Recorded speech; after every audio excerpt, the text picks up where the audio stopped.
বিএনপির যুগ্ম আহ্বায়ক বৃন্দ, আমাদের জেলা ও মহানগর বিএনপির নেতৃবৃন্দ, নেতাকর্মী ভাই ও বোনেরা, আসসালামু আলাইকুম।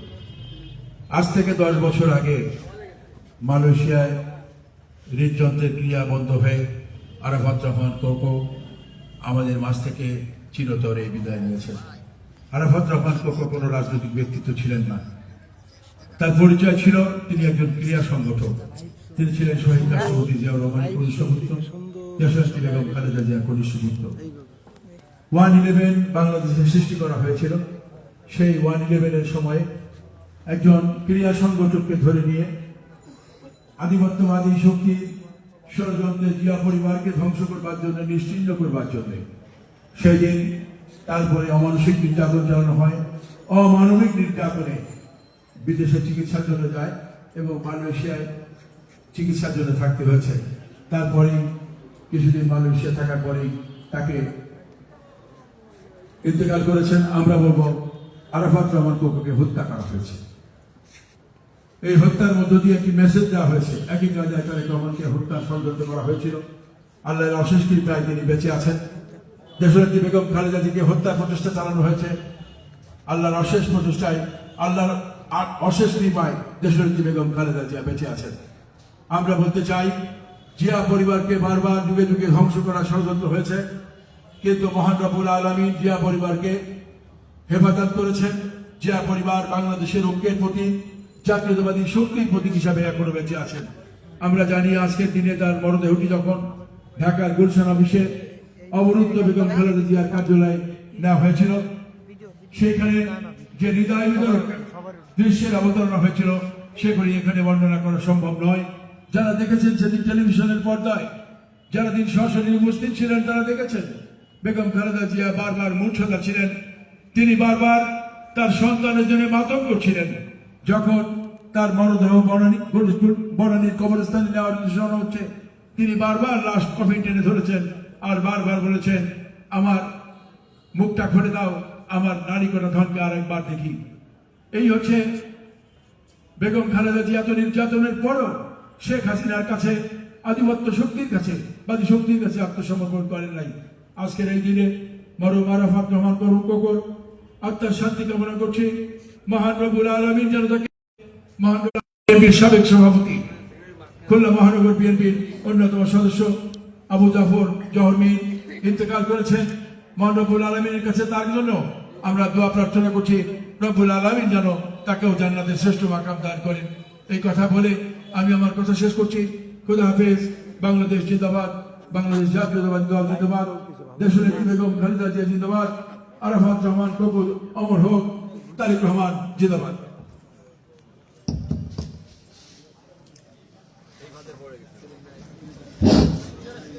এ পর্যায়ে আলোচনায় অংশগ্রহণ করছেন খুলনা জেলা বিএনপির সংগ্রামী আহ্বায়ক, সাবেক ছাত্রনেতা, সাবেক যুবনেতা, জননেতা মনিরুজ্জামান মন্টু।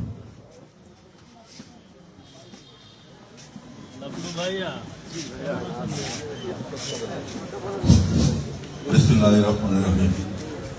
মহান মুক্তিযুদ্ধের ঘোষক শহীদ রাষ্ট্রপতি জিয়াউর রহমান, বারবার নির্বাচিত সাবেক প্রধানমন্ত্রী আফসুন্নতি দেশনেত্রী বেগম খালেদা জিয়ার কনিষ্ঠ পুত্র, ক্রীড়া সংগঠক আরাফাত রহমান কোকোর 10ম মৃত্যুবার্ষিকী উপলক্ষে দোয়া মাহফিল পূর্ব আলোচনা সভার সম্মানিত সভাপতি, খুলনা মহানগর বিএনপির সংগ্রামী আহ্বায়ক, বিএনপির কেন্দ্রীয় নেতা অ্যাডভোকেট SM শফিকুল আলম মানা, মঞ্চে উপবিষ্ট বিএনপি কেন্দ্রীয় সংসদের সম্মানিত সদস্য, সাবেক সংসদ সদস্য সৈয়দা নার্গিস আলী, উপবিষ্ট খুলনা মহানগরী বিএনপির সুযোগ্য সদস্য সচিব, সাবেক ছাত্রনেতা শফিকুল আলম তৌহিদ, বিএনপির নেতৃবৃন্দ, সামনে উপবিষ্ট বিএনপির বিভিন্ন থানা থেকে আগত, ওয়ার্ড থেকে আগত নেতৃবৃন্দ, অঙ্গ সহযোগী সংগঠনের নেতৃবৃন্দ,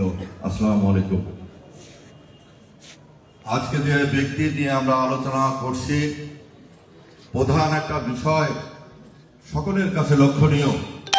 আমরা দেখেছি এই উপমহাদেশের রাজ পরিবারের সদস্যদের কি দৌরত্ব, কিন্তু আরাফাত রহমান কোকো উনি প্রধানমন্ত্রীর সন্তান হওয়া সত্ত্বেও 91 থেকে 96, 2001 থেকে 6 সাল পর্যন্ত তাকে সাধারণ মানুষ খুব বেশি চিনতেন না। তার বিরুদ্ধে কোনো অভিযোগ কেউ কখনো প্রমাণ করতে পারে নাই যে প্রধানমন্ত্রীর সন্তান হিসাবে সে বিভিন্ন অফিস আদালত কর্মচারী বিভিন্ন সেক্টরে সে হস্তক্ষেপ করেছে। এই উদাহরণ কেউ আনতে পারবে না। সাদাসিধা মানুষ স্বাভাবিক জীবন যখন অভ্যস্ত, ক্রীড়া নিয়েই ব্যস্ত থাকতেন। এমন একটি মানুষকে 111 সরকার, যে সরকার দেশে এবং বিদেশি ষড়যন্ত্রের ফসল, সেই সরকার তার শারীরিক এবং মানসিকভাবে নির্যাতন করেছিল। এর পরবর্তীতে বিদেশে চিকিৎসাধীন অবস্থায় সে যখন বারবার শুনেছে তার মাতা দেশনেত্রী বেগম খালেদা জিয়াকে অবরুদ্ধ করে রাখা হয়েছে, সেখানে গ্যাস পানির লাইন সবকিছু কেটে দেওয়া হয়েছে, স্বাভাবিকভাবে মারাত্মকভাবে সে মানসিক আঘাত পেয়েছিল। পরবর্তীতে মৃত্যুবরণ করেছে। আজকে এই নরপিশাচ শেখ হাসিনা জিয়া পরিবারকে বারবার টার্গেট করেছে। আল্লাহর রহমতে শেখ হাসিনাকে এই ভূখণ্ড ছেড়ে চলে যেতে হয়েছে, কিন্তু এদেশের মানুষের চাওয়া পাওয়া, মানুষের যে মনে কোঠায় যে রাজনীতিবিদদের স্থান রয়েছে, সেই অঙ্কে দেখা যায় শহীদ রাষ্ট্রপতি জিয়াউর রহমানের পরিবারকে এদেশের মানুষ গণতন্ত্রের প্রতীক, ঐক্যের প্রতীক, স্বাধীনতার সার্বভৌমত্ব রক্ষার ক্ষেত্রে অতন্ত্রীয় প্রহরীদের নির্দেশক হিসাবে বিবেচনা করে থাকে। আমরা আরাফাত রহমান কোকোর জন্য দোয়া করব, মহান রব্বুল আলামিন যেন তাকে বেশ নসিব করুন। আমরা যতদিন বেঁচে থাকবো, এই দল যতদিন বেঁচে থাকবে, আরাফাত রহমান কোকোর স্মৃতিচারণ করবে, তার জন্য দোয়া করবে। সকলকে ধন্যবাদ।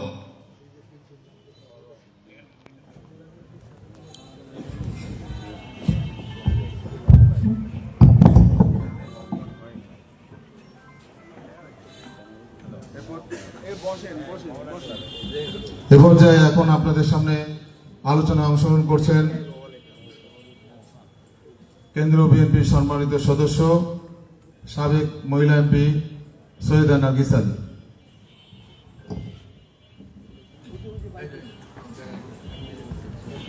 বিসমিল্লাহির রহমানির রহিম। আজকে আমরা এখানে সকলে একত্রিত হয়েছি আজকে আরাফাত রহমান কোকোর মৃত্যুবার্ষিকী উপলক্ষে।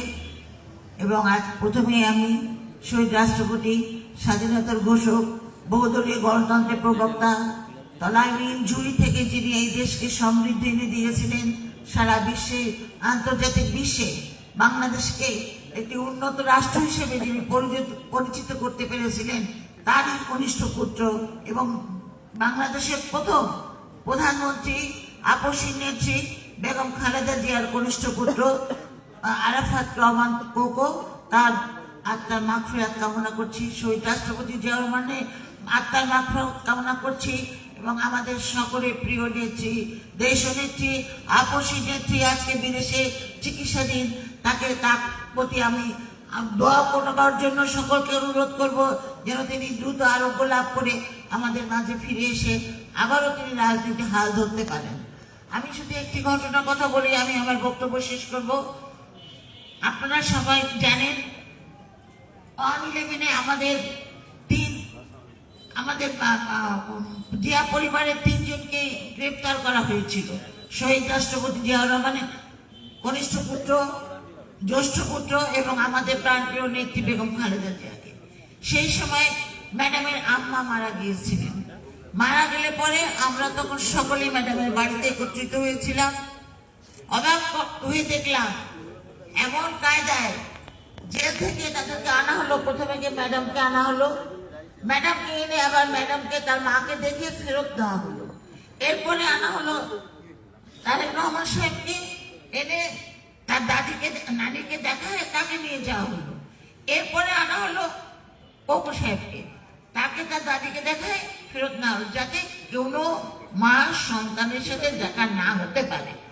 এত নির্মম, এত নিষ্ঠুর কোন মানুষ, কোন রাষ্ট্র না প্রধানমন্ত্রী হতে পারে বা কোনো প্রধানমন্ত্রী হতে পারে, কোনো মহিলা হতে পারে, আমার দেখা ছিল না। একটা মৃত্যুকে উপলক্ষ করে মা ছেলেদের মিলন যাতে না হতে পারে, মা ছেলেদের দেখা না হতে পারে, আমরা গভীর আগ্রহে বসেছিলাম ওই বাড়িতে যে বোধহয় ম্যাডামের সাথে তার ছেলেদের দেখা হবে, কিন্তু না, সে দেখা ম্যাডাম করতে পারেননি। এই ছিল শেখ হাসিনার আমলে তাদের প্রতি যে নির্মম অন্যায় অবিচার। আমার নেত্রী বেগম খালেদা জিয়াকে এক কাপড়ে বাড়ি থেকে বের করে দেওয়া হয়েছিল। আমরা তার বিচার করতে পারিনি, কিন্তু মহান রব্বুল আলামিন আল্লাহ সে বিচার করে দিয়েছেন। দুপুরের ভাতকে দেশ থেকে বিদায় নিতে পারিনি। সুতরাং আমরা আলোচনা দীর্ঘ করতে চাই না। আমি আবারও সকলের প্রতি আহ্বান রাখবো, আমরা সকলে দোয়া করব এই পরিবারের জন্য। এই পরিবার আমাদের দেশের জন্য, জাতির জন্য জীবন দিয়েছেন। আমাদের শহীদ রাষ্ট্রপতি জিয়াউর রহমান, তার জ্যেষ্ঠ পুত্র অনেক নির্মম অত্যাচার সহ্য করেছেন। বেগম খালেদা জিয়ার সীমাহীন অত্যাচার, জেল, জুলুম সবকিছু সহ্য করে তাকে যেভাবে স্লো পয়জনিং করে আজকে অসুস্থ করে দিয়েছে, আজকে তার বিচার আমরা মহান রব্বুল আলামিনের কাছে দিয়ে আমি আমার বক্তব্য শেষ করছি। সকলকে ধন্যবাদ। খোদা হাফেজ। বাংলাদেশ জিন্দাবাদ, জাতীয়তাবাদী দল জিন্দাবাদ।